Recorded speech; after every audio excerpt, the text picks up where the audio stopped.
Okay. Got it. Okay, I think we're live. Okay, I see it. Hello, everybody.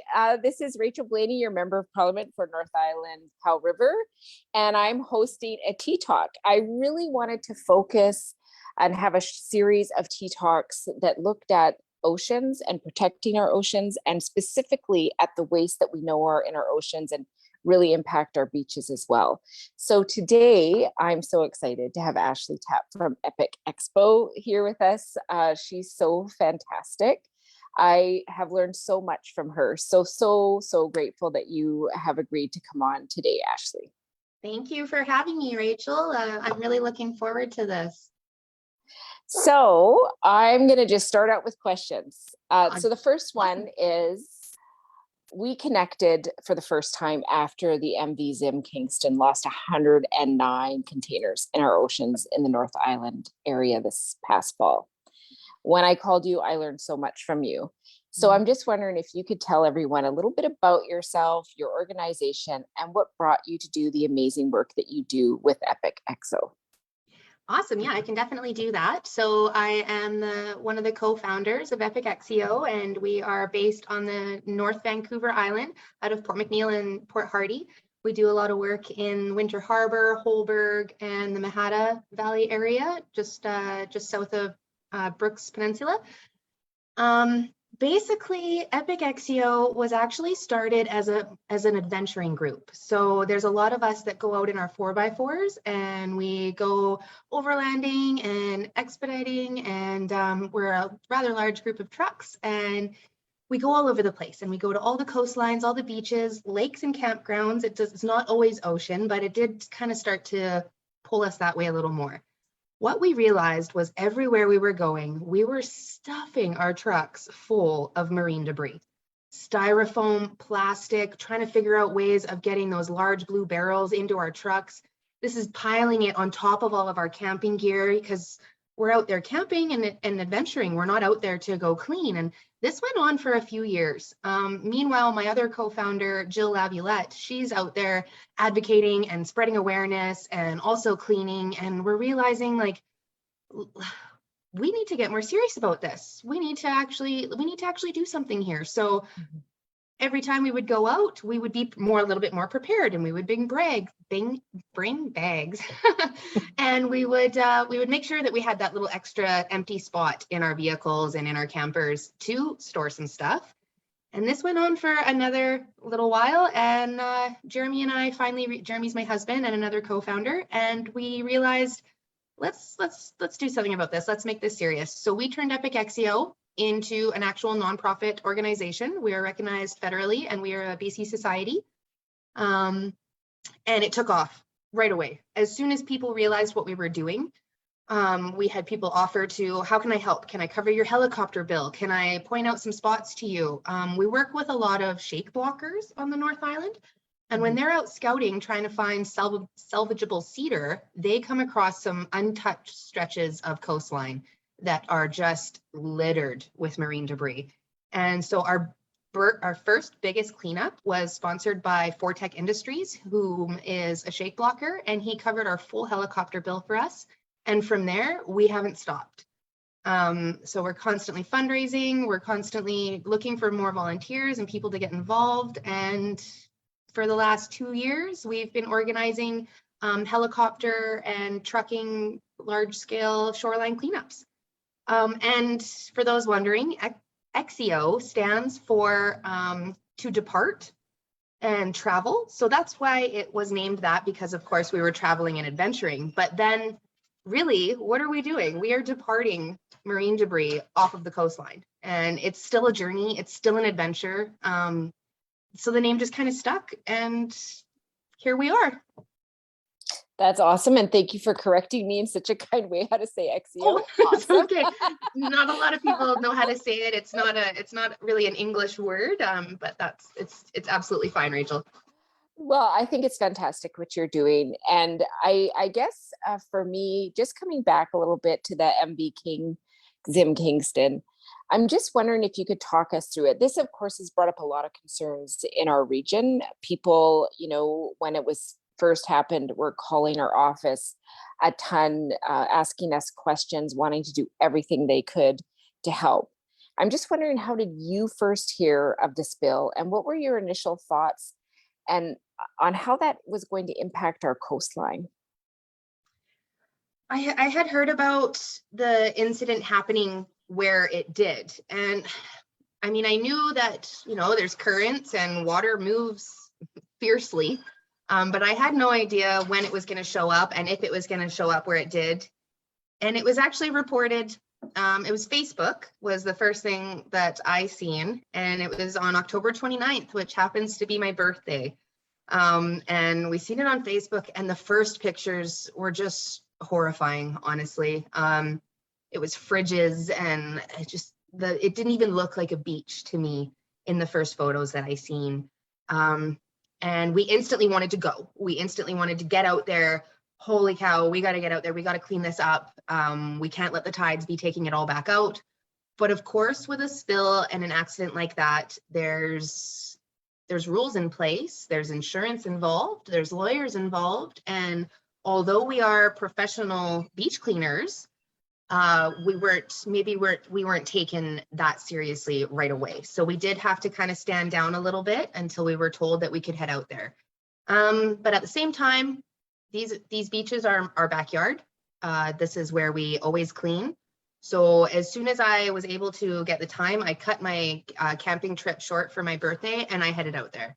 And I could see that it was going to need attention right away. But like I said, we were told to kind of stand down. And I knew that it needed to be dealt with faster. I could see that there was prawn chips, like these Asian prawn chips that I knew wasn't going to last and was going to break open. And I knew that the wolves were going to be all over that. And I just, one of the biggest things for us was, I think that we needed to move faster. And it was devastating to literally sit there on my hands and be told to wait, knowing that with every tide, there was more and more getting washed up and washed out. And there was more animals walking down the coastline and picking it up and taking it into their dens and into their nests. And it was devastating. Well, and I think that's really important, because when you and I connected, I just learned so quickly through the whole process how many departments are involved, how complex the process is, how frustrating it is for people who are so anxious to get out there and do the work, because you're waiting for the business to respond. You're waiting for them to get their answers around insurance, and then they select who's going to clean up. And so you talked about the fact that you're professionals, you know what you're doing. And I know that your organization was one of the first to begin cleaning the debris, but I'm just wondering, how long did it take, because of all these various challenges, to get folks mobilized? And how was it to coordinate with the surrounding communities, the local First Nations, and the Coast Guard and DFO? Yeah, so it did take, I know that right away there was certain companies that showed up that were the salvagers, the divers, the larger contracting kind of companies. And thankful to Karen Riston from Living Ocean Society, she reached out to them and made sure that they had contacted the First Nations Quatsino. So I'm not too sure without that if they would have been contacted or not. So they did end up being contacted, and they were involved right from the beginning with the companies and contractors that were involved. It took about a week of us pushing on them that, hey, we're here, we're ready, we are on standby, we can be out there and helping you right away. And by the following weekend, we were sent out, and they asked us for about 10 volunteers to come help, and we showed up with 16 from multiple different organizations. So there was Epic Exeo, Living Ocean Society, Rugged Coast Research Society, Ocean Legacy, and Surfrider Pacific Rim. So we all came together. We're all from the BC Marine Working Group together, and we all met up in Holberg. And I hate to say this because it was such a horrible incident and accident, but I got to meet some of my real life superheroes that day. for those organizations to come together so fast like this and to just be out in the middle of nowhere at a moment's notice I'm getting goosebumps. Like it was amazing for everybody to come together like that. So sometimes from bad comes some good, but we did show up, and there was 16 total of us, and we were ready. We said, what's your plan? Where are we going? How are we doing this? And we got sent to other beach locations. So that first weekend when I went out there and I checked Palmerston, I decided to go check some other local areas that I knew would probably be affected. And sure enough, they were. There was definitely stuff washing up. So the contractors asked us to go clean and take care of those while they were going to deal with Raft Cove and Palmerston. So we thought, okay, that's fine. So we went to go start cleaning it up. But when we got there, we had king tides. We had a massive windstorm right before this. So the whole coastline was covered in seafoam. The seafoam also didn't really seem that normal to me. And I really think it was because the amount of baby oil and cologne and soup mix that was in it. So it was actually really hard for us to even find anything. You would have to kind of kick the seafoam around to even find a car mat underneath. So it was really hard, but at the same time, in a whole stretch of 3 to 4 different beaches, we filled 27 bags. Wow. Over the next 3 weekends, not just that weekend, but over the next 3 weekends. We did start to kind of push ourselves on them. You know, we have 16 people out here that are trained professionals. They know how to go in and out of helicopters. We know how to rig the bags to get them out properly. Let us come help you. So finally, on the last day of that first weekend, we pushed ourselves on them over at the Raft Cove area, and we were actually able to help. We could see that they are absolutely good at their job when it comes to removing those sea cans, the fridges, all the larger stuff. They were out there with their torches to cut the sea cans to make them more movable pieces. Those guys, that is their job. They're professionals at it. They did a really good job, and never have I ever tried to put them down for the work that they did. That's what they were hired to do. That's what they were sent out there to do. But we should have been hired to be helping with the coastline cleanup itself, because we know how to do that. And we never were. We were never hired as contractors. We were never paid in any way of that way. We had our expenses covered. We had our accommodations, our fuel, and our food covered for us to be out there. Is that partly my fault for saying we're gonna come regardless, whether you're gonna pay us or not? Maybe, but I can't just sit there and not go out and clean it up while I'm watching the tides take it in and out. So I made the executive call to go without being paid, and we got a lot done because of that. So sadly, it is what it is. But in the last weekend of working with them, we had finished filling what bags we could in the other sections of coastline that I told you about, and filled those 27 bags. They had some of their team come and work with us with the helicopter to remove those bags off of the beach and get them into a bin. That was the first opportunity for them to really see what we're made of and what we were able to do. And they were rather impressed. But these guys are, of course, are just employees and doing their job. And the whole time they were like, wow, you guys should have been with us this whole time. And I said, absolutely. I mean, here we are and we're ready. So on that last weekend when we went out with them, at some points, there's not a lot of rhyme or reason. There's not a lot of, when you are a nonprofit organization and you are really working off of what little funds you have, every minute with that helicopter counts. It's charged by the hour. The fuel bills for helicopters are no joke. And so to kind of watch the way that they were trying to learn and figure out the best way of doing this instead of just asking us, it was a little upsetting. A lot more could have been done in a timely manner if they had properly worked from us right from the beginning. Well, and I think that's one of the things I found really frustrating through this process, and have found frustrating in the past, is the the lack of a coordinated approach that really relies on local people who have the knowledge and the wisdom. And as a person who comes from the nonprofit sector prior to this role, I know that often the most efficient work is done by nonprofits because they have a limited budget, they have a lot of need, and they're always trying to just maximize those efficiencies and have the capacity to mobilize volunteers really quickly because the people who volunteer are really passionate about the issue. So I guess, for me, I guess my question is, what is your frustration when you're trying to deal with all of these departments? You're trying to get out there and do the work. You're skilled enough to do it. And so are the amazing people that work with you, but there isn't that coordinated approach. No. I honestly, I don't even know what to say to that. I don't know how to prove to them that, if there was some type of logistics that needed to be put in place for them to be able to hire us, all they needed to do was speak up. All they needed to do was say, you're not meeting our requirements to be able to contract you to do this. Okay, tell me what it is I need and I'll make it happen. Mm-hmm. I understand that to some larger corporations, we look like just a bunch of beach cleaners that just like to walk around with a bag and fill a bag, but no, absolutely, that's not the case. And if we were given the proper information and asked to up our insurance and do all of that, we would have had it done in a day.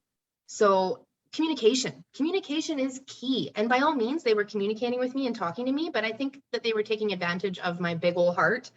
And absolutely, it was very frustrating. And I just wish that they could see that given the right opportunity, we could have a proper spill response team put in place, ready to be hired at a moment's notice. And we could have been there the day that they washed up and with a plan in place, ready to go, and had that whole shoreline cleaned within days. Mm-hmm. So I just think that we need to be taken a little bit more seriously in this line of work. Yeah, that makes sense to me. And I get what you're saying. Like if there's a certification or something you have to do, you're prepared to do the work. Yeah. It's just really being able to respond in a timely manner. Yeah. So, which I think would be efficient for everything, but that's, Right. We'll work on that together. Absolutely. But you do keep my office really up to date on what's happening in the region, what you're seeing wash ashore. And I'm just curious if you could tell the people that are listening in today what you find and how long of a spectrum of time do spills still impact our coastline? Yeah. Because we know that, with the Kingston, there was 109, and I think it's 4 that have come ashore and the rest are somewhere. Yeah, 109, and it's April. So it has been a full 5 months now since it happened, and it's still washing up. So we are still checking on it. We are still out there cleaning it and filling bags. I am getting better communication from the Coast Guard now. We did a cleanup a little while ago and we came across a new item that we're pretty sure is from the Zim Kingston. It is not your regular marine debris. I have no idea why it would be out there and where it came from. So that grabbed some attention pretty quick, and they've been communicating with me. And after I reported this, I did also get contacted back by the main contractor, Amex Group, to just kind of see where we were at. And I told them, it's still happening. Like, why aren't we being asked to help? And they said, oh, not to worry about it. They've got people out there working on it. Well, I'm sorry, I see that they do. And I'm very happy that they still have Quatsino involved and they have the Quatsino First Nations out there working. But I have also reached out to help train, I'll go out there for whatever they need just to show them how to do this properly, because I'm actually cleaning up stuff that is getting washed away that has already been cleaned up. So unless you're removing it properly and tying these bags properly, it's not going to help. The other thing is, sorry, I'm getting a little bit off track here. So yes, the Coast Guards are communicating with us a little more, but it is absolutely still washing up. So recently we had some funds given to us so that we could get out in a helicopter and do some scouting. And there is some untouched coastline that is littered with the play mats, the pink unicorns and green dinosaurs. Those things give me nightmares. The Yeti coolers are everywhere. So as much as, everybody goes, yay, every time that they announce how much that they cleaned up that first initial week and month, there's still so much more. So I really feel that there's got to be containers that are close by that are either opened up or something else is going on, because there's no way that this amount of coolers were floating around in the ocean waiting to wash in, or we're on the bottom and now washed up. Like they look brand new. They're definitely from the Zim Kingston. So where's it coming from? Why did we clean all this stuff up and now there's so much more washing up again? So are they out there looking for those other 104, 105 cans? Have they found them? Do they know whereabouts they're located so that we can be prepared for where it's going to wash up? I don't know. Nobody communicates that kind of stuff with me. And I would love for them too, so that I know where to go. But absolutely something needs to happen this summer, and spring, summer, and fall. We need to get out there, because a lot of this stuff that's washing up, it doesn't last long. If you walk down the beach and you come across this little green ear and you pull it under the sand, it's a full dinosaur. So Mother Nature is probably the most powerful thing out there. And if you see these little sand mounds that weren't there the last tide, under that sand, I guarantee you there's something. Not only that, the packaging is absolutely insane. And this isn't very durable packaging. So it's bubble wrap. It's that super thin styrofoam wrapping to protect things. That gets broken up into little bits. That becomes so hard to clean up that you're picking up handfuls of sand and dirt, and it's full of styrofoam. At what point are you taking away from the land, or you're cleaning? Like, where's that fine line? So if we had moved faster, it wouldn't have gotten to this point, because our smaller items have become smaller. If you find a wolf den, you are guaranteed to find one of those chip bags in a wolf den completely licked clean.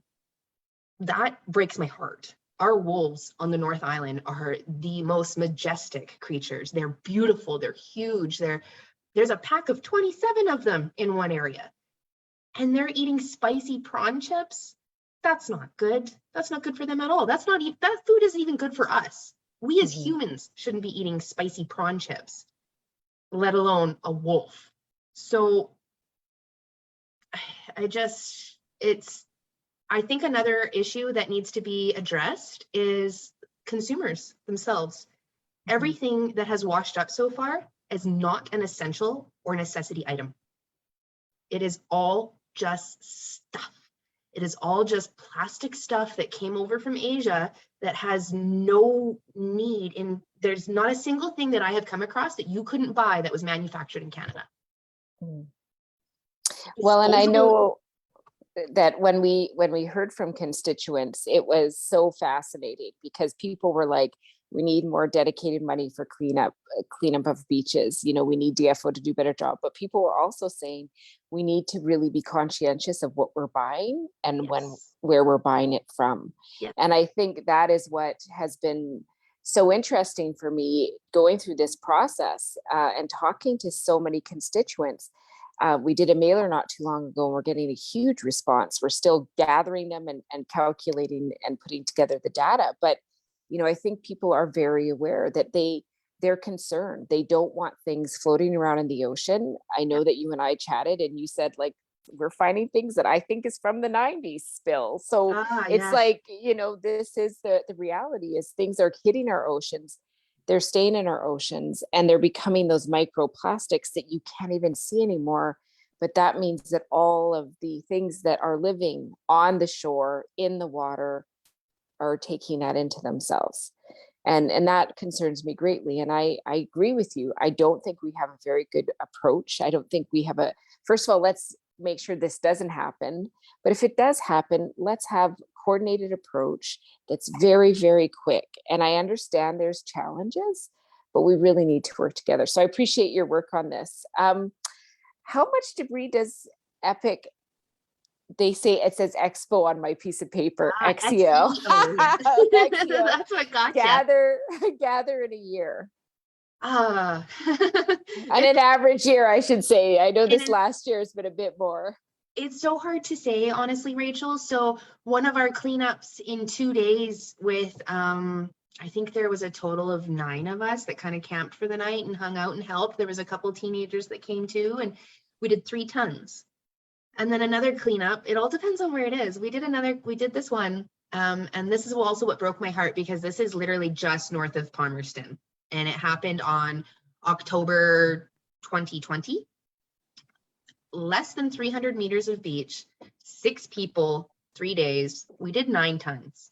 Wow. That's a lot. That is a lot. So it honestly fluctuates. Grant Bay is a huge one for us.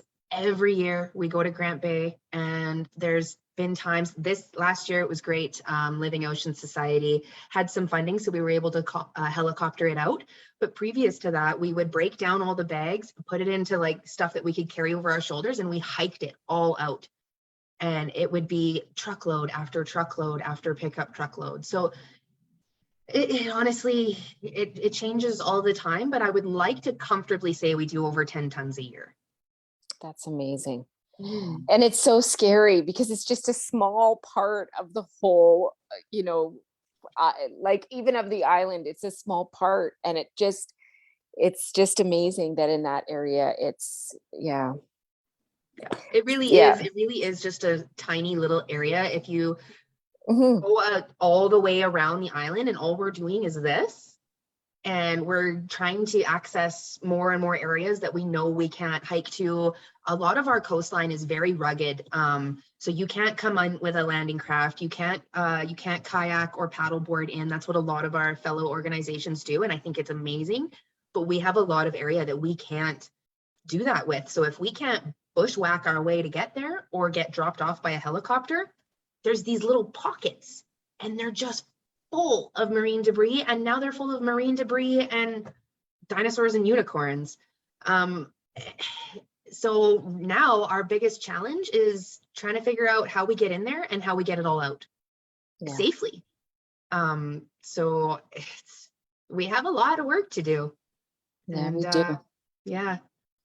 Well, thank you for doing it. So you did talk a little bit earlier about your relationship with the Department of Fisheries and Oceans, and that it's getting a little bit better, but I know it's been challenging. I'm just wondering if you could share with us what the challenges are, so that we can all better understand what those are, and hopefully do some advocacy to see if we can fix it at that level. I just, I think I was definitely a little upset in the beginning when I would send an email to the one Coast Guard and say, hey, I just came across this. And the response I got the one time was, make sure you call this 1-800 number. And I felt, you know, everybody's calling that 1-800 number.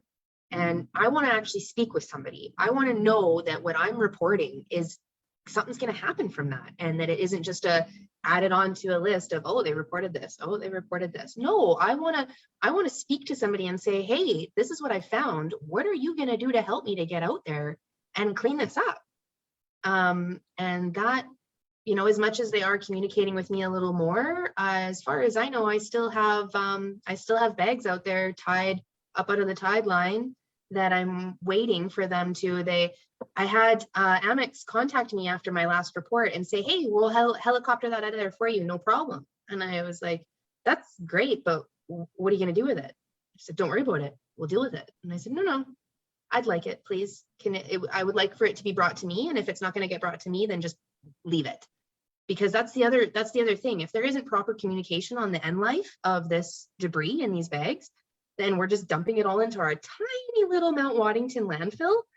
How much more of that can it take? Because it took a lot of this Zim Kingston debris, and that's not okay either. So I just really want better communication, and I really want everybody to know that absolutely, if you come across something that you think is from that Zim Kingston, call the 1-800 number for Coast Guard, report it, but report it to somebody like Epic Exeo as well, so that we can make sure that it gets reported to Rachel Blaney, to Lisa Marie Barron, so that, because you guys are the ones that are going to really help our voice grow, give us some backup, and actually make something happen here. Because no matter how many times we've reported to the Coast Guard, it doesn't seem like anything's ever come from that.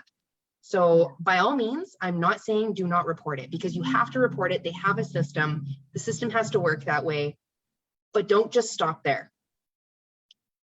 Report it to us, report it to whoever you possibly can, spread the awareness. Don't, you know, when somebody says, oh, like, thank you for reporting that, if you could just keep that to yourself, don't do that. Make sure everybody knows that it's out there. Make sure that everybody knows that this is still happening. It's still washing up. and no, we haven't been contacted or paid to go clean it up. So yeah. Well, I really appreciate you saying that, because sometimes I've had situations where people tell me months later about something. And I'm like, please tell us, because if I don't know, I don't know. yeah, I do my best, but it is so important. And I really appreciate what you're saying, to tell everyone, because it does feel good when you know that you're not alone fighting this fight, and that there's people fighting with you, and that what you see matters. And if some people won't listen, you keep speaking out until somebody actually takes action. And that's what I've really appreciated about getting to know you and your organization better. It's like I get to now talk about you and mention you to the minister and do all of that work, to just say, like, there are people that know what they're doing. They're local people who understand the geography, the culture, the different people that you should be talking to right in that area. Yes. Use that expertise. It is so valuable. Yes. None of this So should be a good. big secret. There, I don't understand why I had to go out there to find that. Yeah, there is still people out there cleaning and working on it. Why was that a secret? Why don't we know this stuff?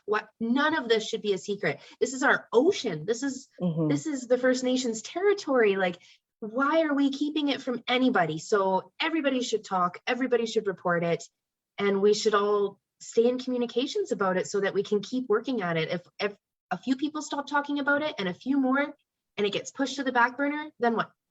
Yeah. So if we keep talking like this and reporting to the right people, and something's going to happen, something's going to change, because we can't ignore it forever.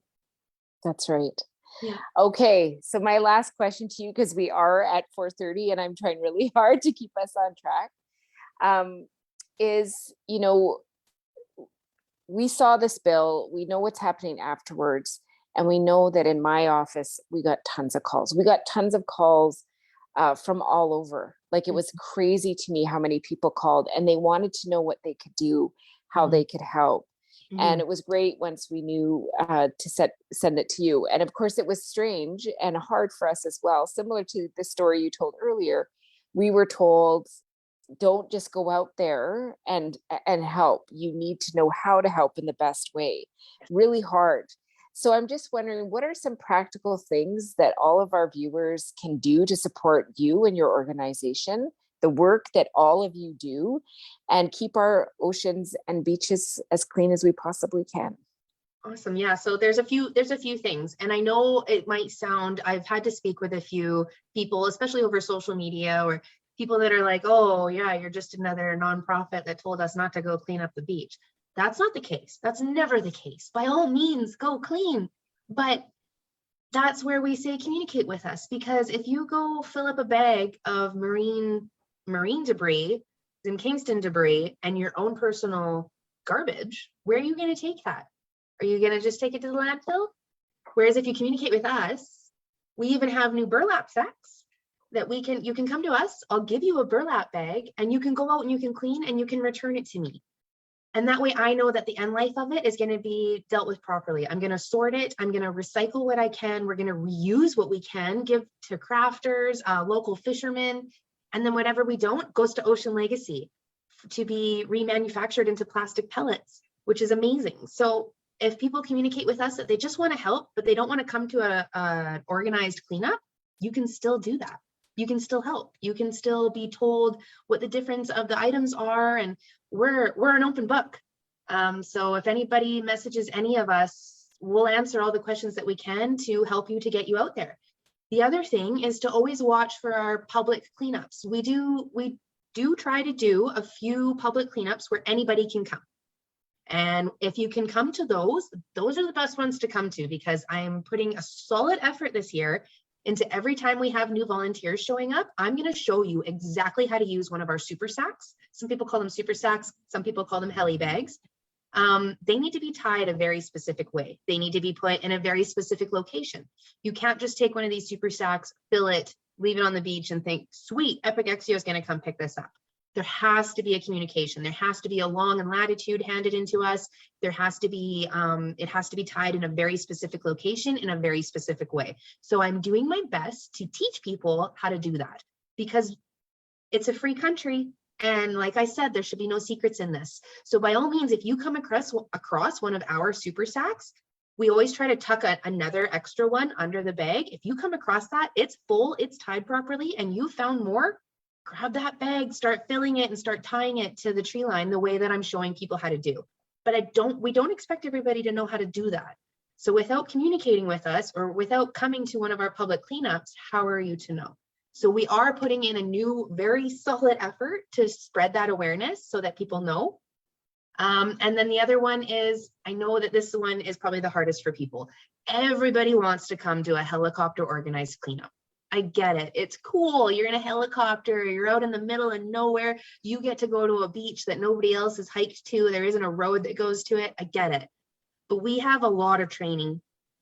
We have certificates and training, and it isn't, it costs us a lot of money. So every person that goes in that helicopter and gets dropped off in the middle of nowhere has had that training and has worked their butt off to be in that position.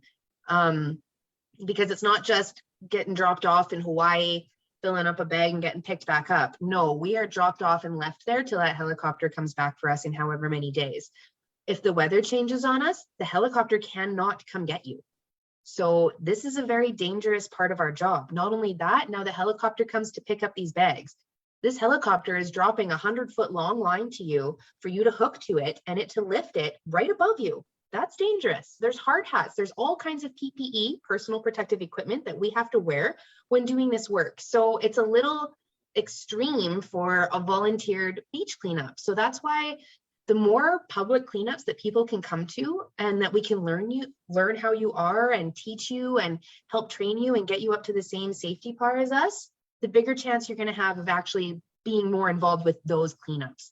But it's a tricky one because we don't want to hurt anybody's feelings. We want everybody to be able to help.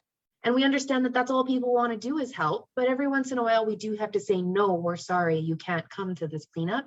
And a lot of the times that puts a sour taste in people's mouth and it doesn't always go over very well, but it doesn't mean that you can't still help. It doesn't mean that you can't still offer some kind of assistance in any other way. So those are your 3 different ways to help clean up.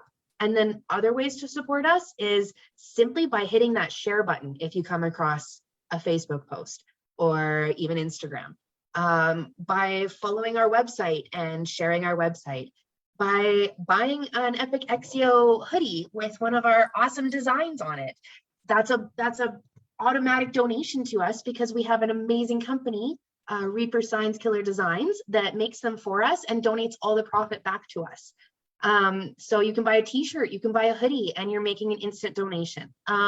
You can make just a cash donation to us and be very comfortable and comforted in knowing that every single dollar is going to go into cleaning our coastline.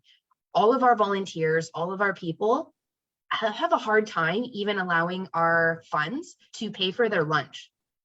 We make sure that our helicopter bills, our supplies, our safety equipment is all first. So a lot of the times, our volunteers and our people, we're out there in our own personal gear, our own, we don't get to go out and buy awesome rain gear or any of that. It all literally goes into making sure that marine debris gets removed from the coastline, properly sorted and recycled for a proper end life. That is our biggest and main goal here. So every dollar counts when it comes to a small little nonprofit organization like us.